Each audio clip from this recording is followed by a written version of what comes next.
because I don't obviously script these plot twist. Oftentimes I'll, upon listening back to a given recording, find that I've not adequately, to my liking anyhow, expressed my point. Certain aspects are missing, certain nuances here and there, oftentimes to such a degree that, in my mind at least, I feel as if I'll be interpreted as saying something entirely other than what I had myself intended to say. And of course, however one perceives another's efforts in any given pursuit is entirely out of the creator's hands, right? But nonetheless, one can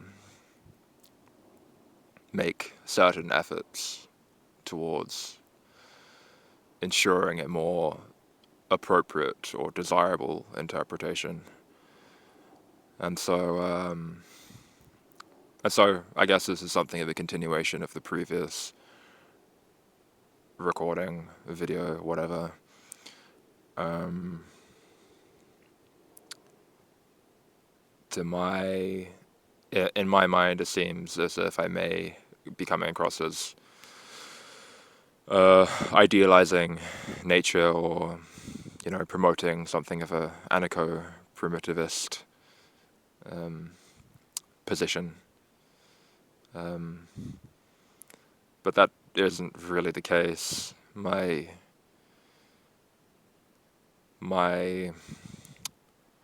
position is more something to the tune of all of this is undesirable and toxic, to use that word toxic more loosely in this context. Nature is toxic in the sense that it is still corrosive. It still is a generator of decay, of strife, strain, and misery of various kinds.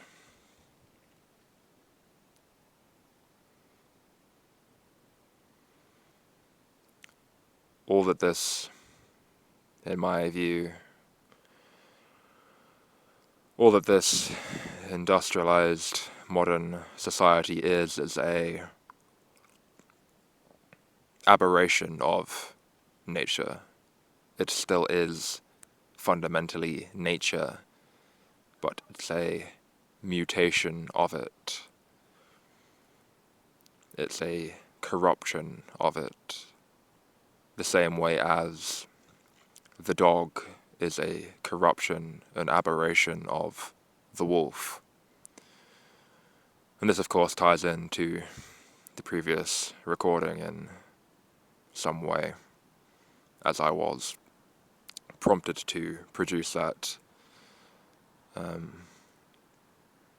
on the basis of what happened to my parents' dog, and I guess what will continue to happen to my parents' dog. And my parents' dog is, of course, one such aberration of this wolf. It's a corruption of a more complete state, is one way of putting it, perhaps. Is a form of degeneration. Yeah, this is getting into sort of questionable territory here when we talk about breeding and selective breeding and so on, right? I mean, what is of course, what is the selective breeding of dogs but a form of eugenics, right? That's what I was meaning to say. But nonetheless, whatever it is, we can see with dogs how the more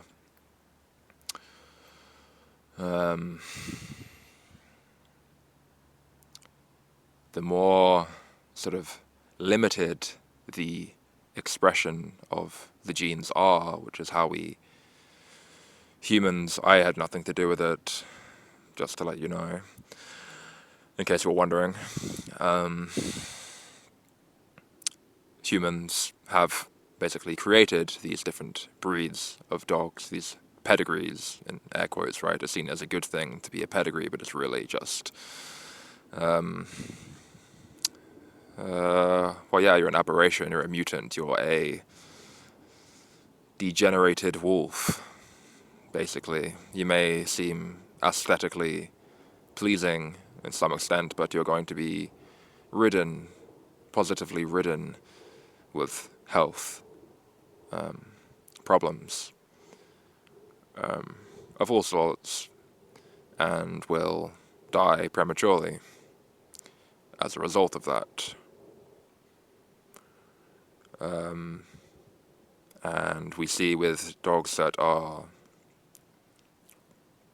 not pedigrees, that have a wider gene pool, they're not fraught with the same health problems and have a greater degree of longevity also as a result of that.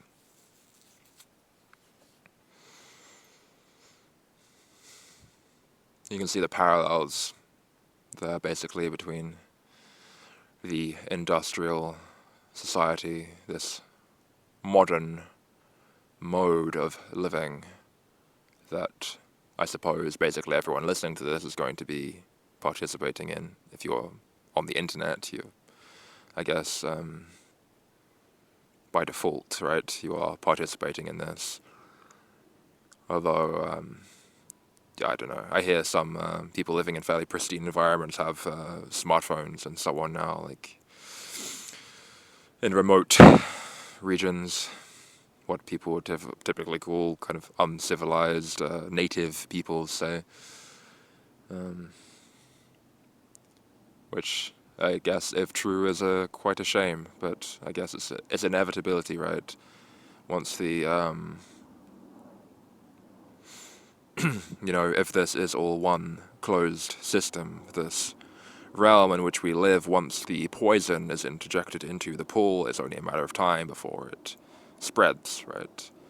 See that if you put ink into water, right? It diffuses, and until ultimately there is no part of the water that is in the glass that is left uncontaminated. All you see is inky water. Not water, not ink, just inky water.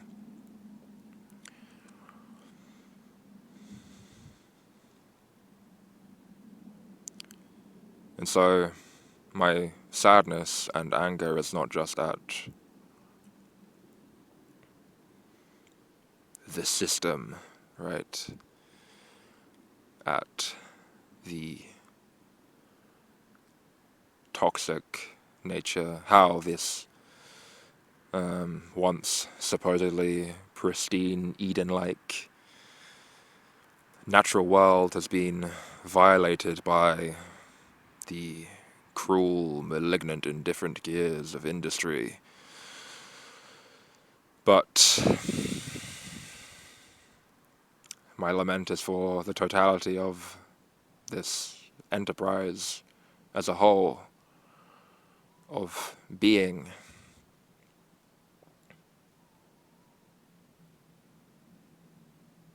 Because the body itself is likewise as much of an imposition as any degree of exposure to these contaminants is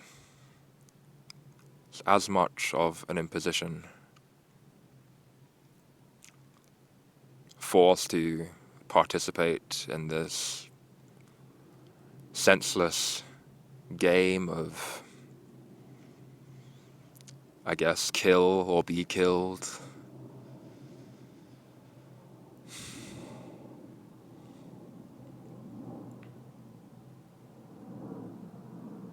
I mean, it's all very well to idolize, as I was saying, in terms of how I, in the past, fought to get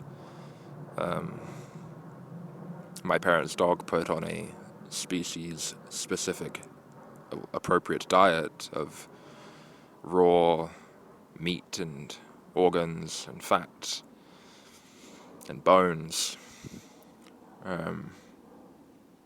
But also likewise, at the same time, recognizing the fact that how horrific that is, that the well-being, the optimal health of one creature depends upon the inverse for another creature. And I always considered how entirely wasteful, for instance, absurdly wasteful it was for, one creature, omnivorous, carnivorous creature, whatever, a meat-eating creature, to make but one single meal out of a whole other creature's life. An entire life has to come to an end for one creature to, proceed with their life for a few more hours, a day or two at most. It's so absurdly disproportionate.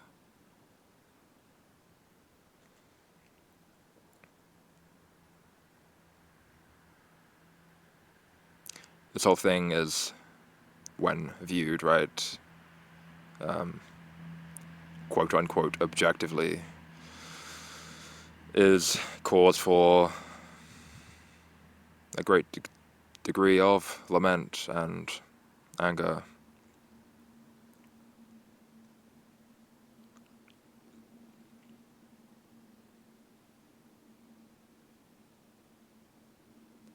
And, a lot of people think that there's no real even escape from this, right? That,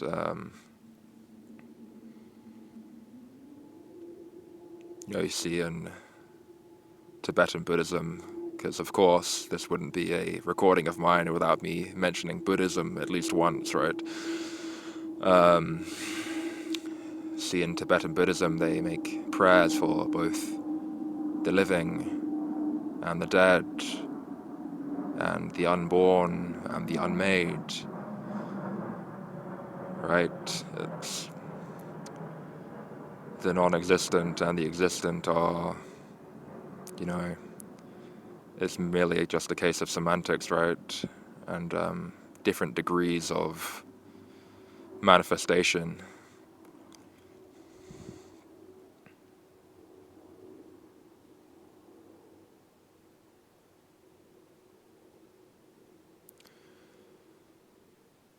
A few years ago I saw something about, I think it was the birth control drug, thalidomide. There was a whole scandal surrounding that. It was entirely untested, and a whole generation of children were born with profound birth defects, if they were, born alive at all. I'm sure there were many stillborns, limbs missing, just all manner of deformities. And there was like a picture that was shown of some of these children. I suppose these were stillborns. They were extremely deformed by the looks of it, and they basically looked like they didn't have any limbs. The lower half sort of tapered off into a kind of like flipper like appendage, and yeah, and that, I guess out of respect or whatever, had blanked out the eyes on these children. And that always really struck me, that point in specifically, the fact that it occurred to whoever published that picture to ensure that they did that. I guess there was a recognition on their part of the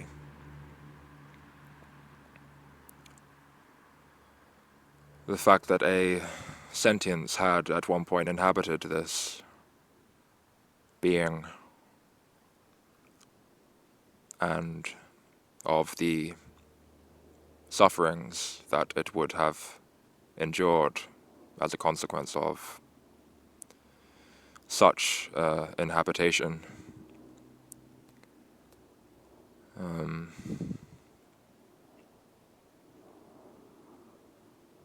I don't know, it's kind of hard to articulate what I'm trying to get at here. I guess it's something of an acknowledgement of the extent of this plight of being,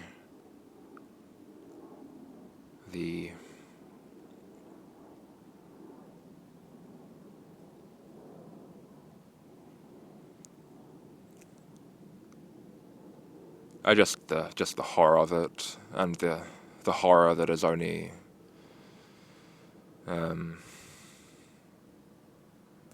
increased,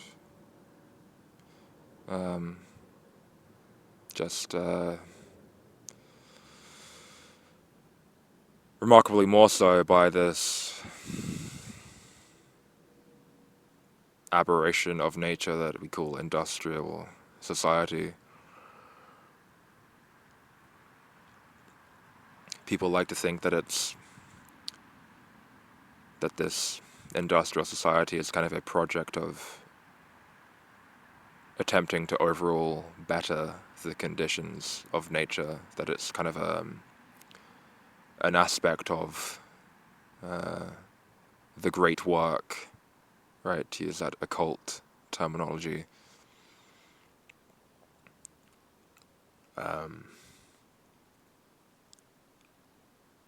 Maybe it is, and maybe humans are just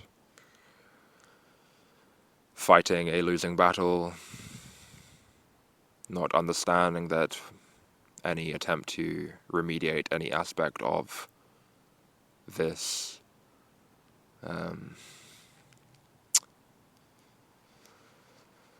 of nature just only creates more problems in its wake, unforeseen consequences, like trying to stop up a spring, right? The spring will just pop out in innumerable other places elsewhere. For the force behind both the spring and the manifestation of all of this is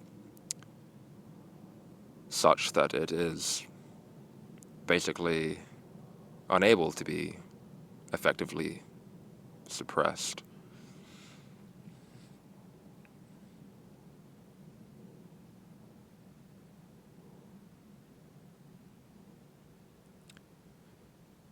But yeah, in terms of solutions, right? Solutions. Well, I've addressed it elsewhere, but I'll touch on it again here in case anyone doesn't want to look at the other stuff. But I think, for myself anyway, I'll just say for myself how I choose to basically deal with this state of affairs, as I've kind of outlined them here and in the previous recording. I suppose do what one can on the tangible level, but to not overly exert oneself to the point of stress, extreme stress, for that will only further exacerbate an already deplorable state of affairs. And beyond that, one has to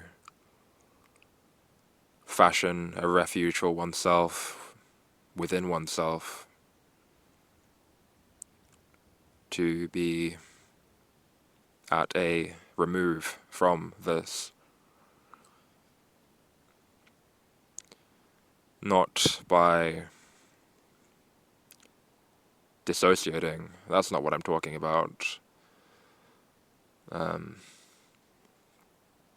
It's about endeavoring to connect to something deeper and more essential that, in my view, is perhaps external to all of this, and in its nature is, in relation to this at least, quite good. And I may be wrong about that. It may just simply be another aspect of this that serves to further compel one to engage with this, whether it be in this lifetime or in a potential next lifetime. I'm sure many of you are familiar with the whole idea of this reincarnation soul trap theory.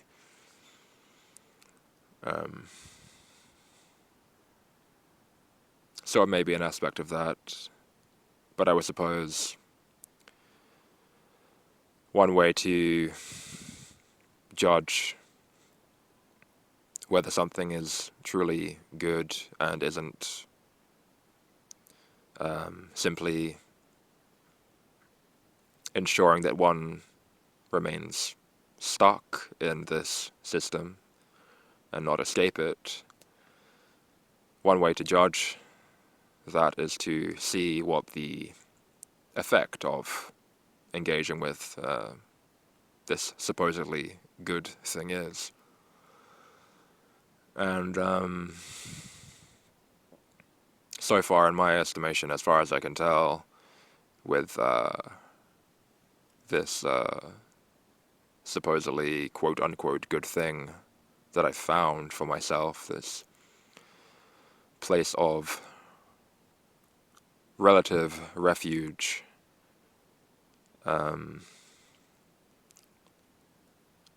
I see that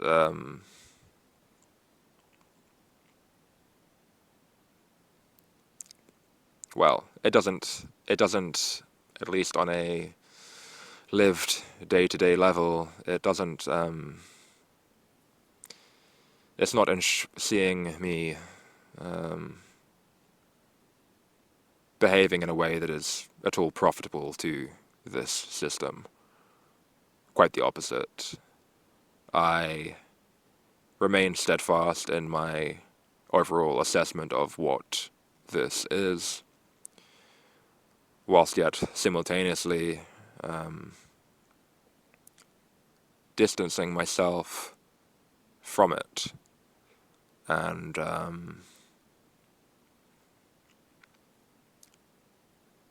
feeling, I guess, somewhat less influenced by it. So, kind of like, the Christian thing of being in the world but not of it. It's something like that, I suppose. And, yeah, I don't know how else to deal with this place. It's really horrible, the things that happen to the beings that are aware within it, the awarenesses that are trammeled within it.